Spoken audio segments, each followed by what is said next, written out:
Ladies and gentlemen, good evening and welcome back to our YouTube channel once again. And it is my hope and prayer that this video is actually going to find you guys in good health. Personally, I am fine. As you can see, Kisumu is also fantastic.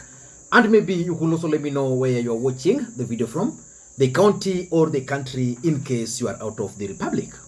Ladies and gentlemen, Uhuru Kenyatta, the former president of the Republic of Kenya, is under a lot of pressure from the American government and the British government to support the NADCO report.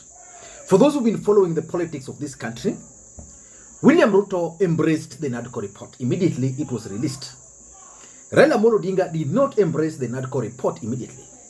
Instead, he convened Azimio parliamentary group meeting where they agreed to support that report minus certain aspect. But Martha Karua and Eugene Wamalwa are completely opposed to that report. Martha Karua even went ahead and convened another press conference where she announced that she was not going to be part and parcel of that report. For Eugene Wamalwa, he was part and parcel of the team, of the NADCO team that was chaired by Stephen Kalonzo Musyoka and Kimani Ichung'wah. But Wamalwa never appended his signature to that report because according to Wamalwa, that report did not include some of the demands which Azimio were pushing for. And the moment Eugene Wamalwa refused to sign that document, those who follow the politics or those who understand the politics of this country easily concluded by that time that Uhuru Kenyatta was also going to oppose that report. Because the membership of Eugene Wamalwa to that committee was actually attributed to Uhuru Kenyatta. And of course, of late, you've seen foreign missions, the US ambassador, the UK ambassador, the UK High Commissioner, the Chinese ambassador to Kenya visiting Uhuru Kenyatta. And majority of Kenyans have been wondering, why are they visiting Uhuru Kenyatta? As a matter of fact, the moment the American ambassador visited Uhuru Kenyatta, Kenyans raised several questions. And on this channel, I did a comprehensive analysis about that particular visit. If you did not watch that clip, you can watch it below. But news is now emerging that the US government and the American government are piling a lot of pressure on Uhuru Kenyatta to accept that report. So the question is, why would the United States of America and the British government pile pressure on Uhuru Kenyatta to support the report? In this video, I want to reveal to you guys why the US government and the British government are piling a lot of pressure on Uhuru Kenyatta to support that report. But before we do that, for those who are watching this channel for the first time, please take a second or two, click that subscribe button so that next time we produce a video like this, YouTube will automatically notify you. And to the subscribers, I want to continue thanking you guys for your continued support, because without that support, this channel cannot be where it is. Ladies and gentlemen, without any further ado, allow me to dive in. But before I dive in, allow me to also take this opportunity to thank the following people. You are seeing their names on the screen there for the coffee which they sent to me earlier. You can also do the same using the numbers you are seeing on the screen. Ladies and gentlemen, I want to ask a simple question to anybody who is supportive of Azimio. Do you support the NADCO report? And if no, why are you opposed to it? Do you think Uhuru Kenyatta is justified to oppose the NADCO report? Those are several questions. But for me, I've concluded several things. That number one, those who are opposed to this report are actually trying to follow what majority of Azimio supporters are going to. Majority of Azimio supporters are actually opposed to the NADCO report. Why are they opposed to the NADCO report? Because they don't trust William Ruto.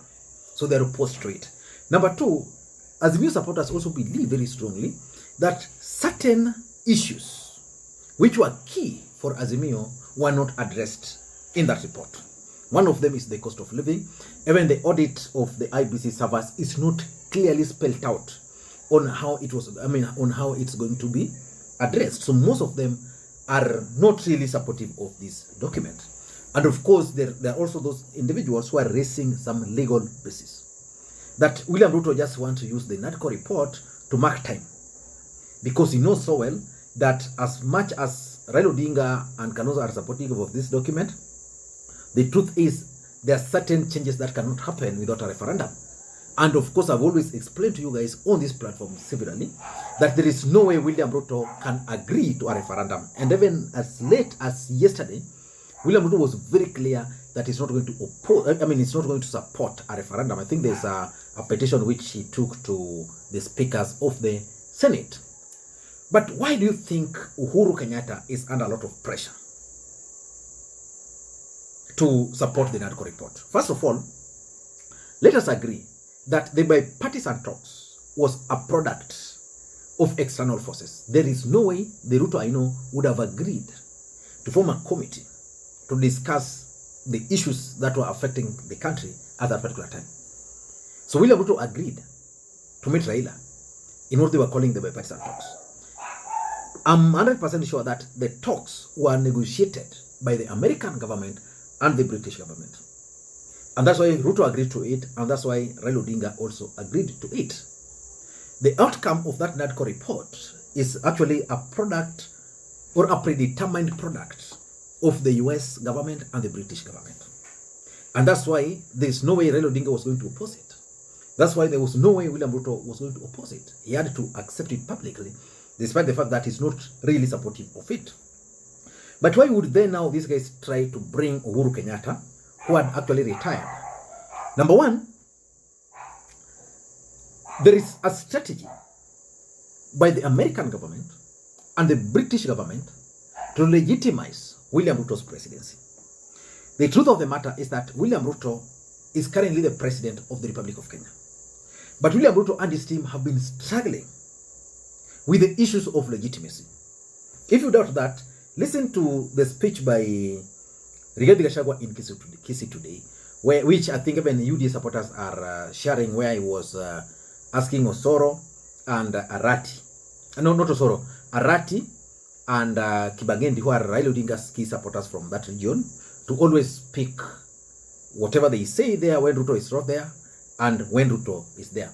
And he gave the example that these guys are not recognizing William Ruto. So the truth is, Kenya Kwanza is still struggling with the issues of legitimacy.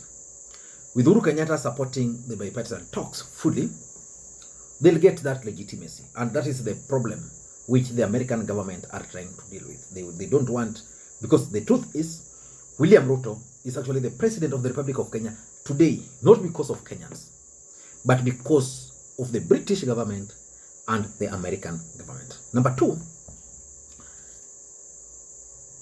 the truth is, there is the fear of Uhuru Kenyatta. You see, if, for example, it was the entire Azimio agreeing to oppose the report, it would have been different. But now we have Raila Odinga trying to support, then Uhuru opposing. So there's the fear that if Uhuru is going to oppose this document, there's going to be a problem for several reasons. Number one, Uhuru Kenyatta, as a former head of state, has a lot of influence in Kenya and internationally.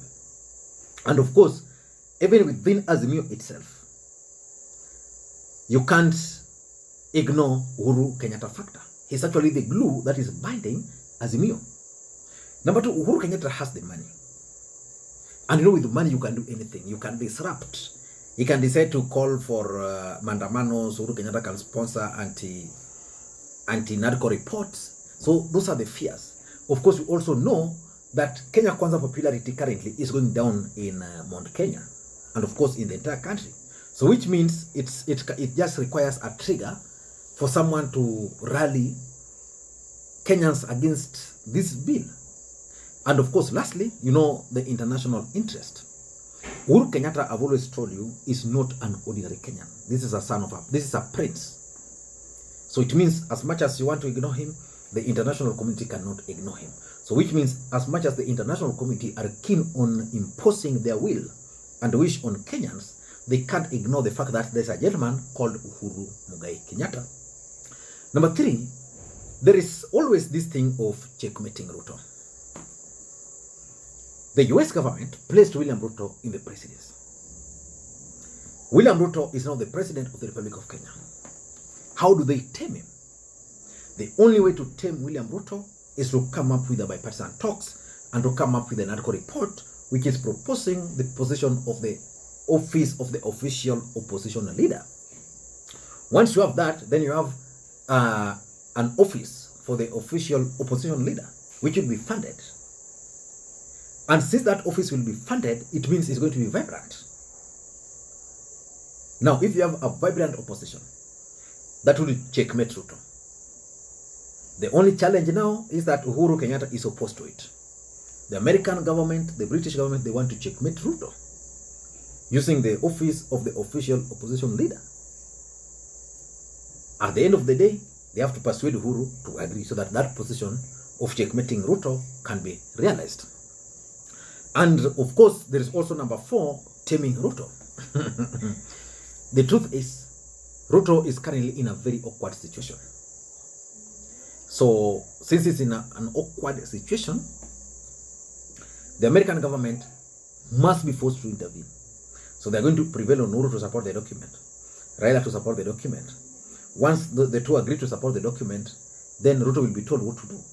So by the fact that the two are being used to force this document, it means they'll serve the authority. As simple as that. So that next time there's nothing Ruto will tell them. For example, I've always told people that sometimes when you have, let's say, let me just use the case of ODM, where we had Professor Nyang' Nyong'o or James Orengo who were opposed to Raila Odinga. Then they came back to the party. And the moment they came back to the party, they had to rely on Raila Odinga to campaign for them. Then Raila Odinga campaigned for them, and then they got whatever they got. Those people can never betray Raila Odinga, so which means they are now tamed. And lastly, they are also interested in the stability and peace in Kenya.